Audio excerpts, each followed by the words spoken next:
அமுதம் தரும் தாயம்மா. மூச்சாகி வாழ்வை காக்கும் தெய்வம்மா. மரம்தான் உலகத்தின் சொர்க்கம்மா. புத்தரை போல அமைதியாய் பூமியில் நிற்கும் மரங்களே, ஆசையில்லா ஆன்மாவாய் அன்பை தரும் அருள்களே. வேரை நீட்டி மண்ணோடு வாழ்க்கையை கட்டி பிடித்து நிற்கும் இடமே உலகமேன நிம்மதியை கற்றுத்தருது.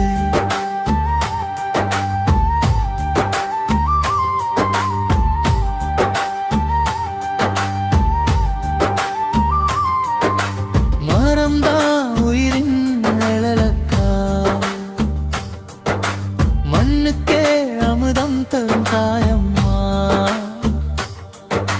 மூச்சாகி வாழ்வை காக்கும் தெய்வம்மா. மரம்தான் உலகத்தின் சொர்க்கம்மா.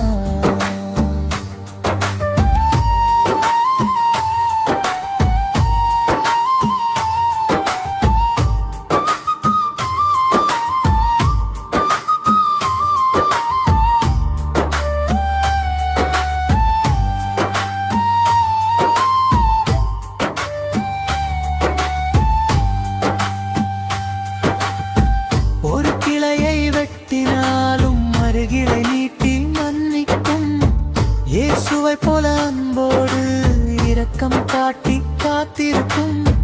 கீதையை சொல்லும் குருவாக கடமையை தினமும் செய்கின்றது.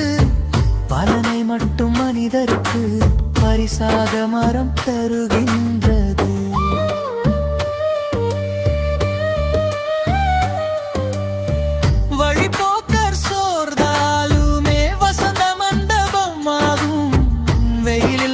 மனிதருக்கு வாழ்வின் நிழலை தரும் பிள்ளையார் அரச மரமும் புத்தரின் போதி நிழலும்.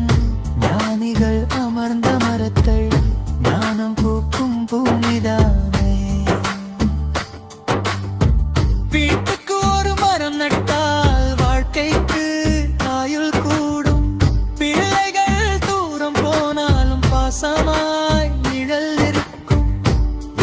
பாத நிழல் என்றாரு அப்பர் சொன்ன வார்த்தை போல. வீசும் தென்றல் மரத்தடியில் வாழ்க்கை சொர்க்கம் ஆகுமே.